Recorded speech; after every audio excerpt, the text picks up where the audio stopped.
Just finished my coaching call and I was talking to one of my clients who got on her first few sales calls for her program. And it keeps reminding me of how important it is to get comfortable talking about money.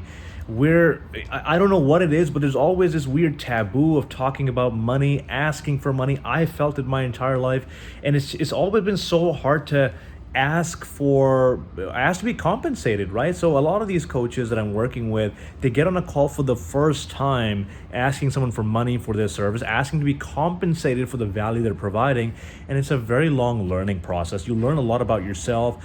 So I don't teach people techniques and hey, just say this, because then it's going to come across inauthentically. You wouldn't say that. I don't want you to say what I would say, because then it's not authentic to you. Instead, what I do is I teach concepts that you can then learn and say, okay, if I know this concept, then how can I say things to make it easier for them? So money is one of them.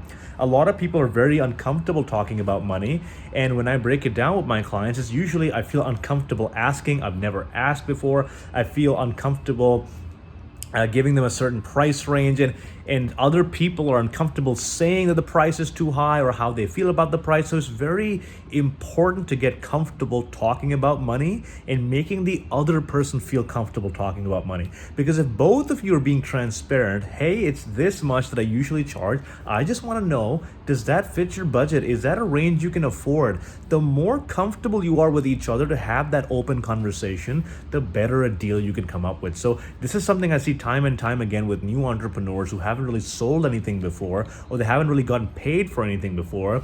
Learning sales, the word sales in itself is a very icky word for people, but learning to provide service and being compensated for it, it takes time. You have to be patient with yourself. And at least the way I teach it is in a way where you don't pitch your service. I think a lot of people are just turned off because of the traditional sales approach, right? Just talk about your service enough till someone buys. And it is so much pressure because people go into a call with an agenda. Like, I need to sell this. If I don't sell this, I'm not winning, I'm failing. And there's so much pressure that way. I do it the other way around. I try my best to convince somebody out of working with me. So I'll say, why do you need to do this? Have you tried other things? What else have you tried?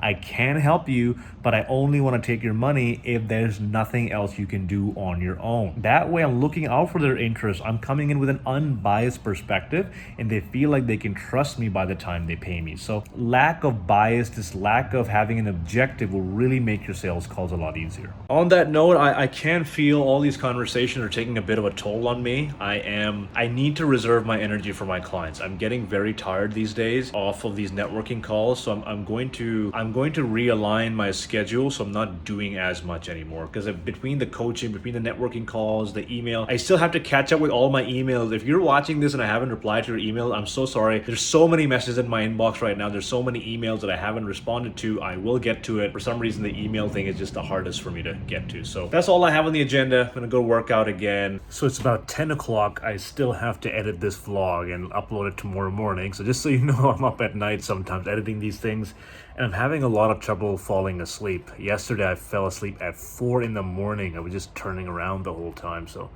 I think it's all the late night electronics that's keeping me up. So maybe I'm gonna start editing these in the morning, but for some reason I just feel like my most creative focused at night. So I'll let it slide for now, and I'll see you tomorrow.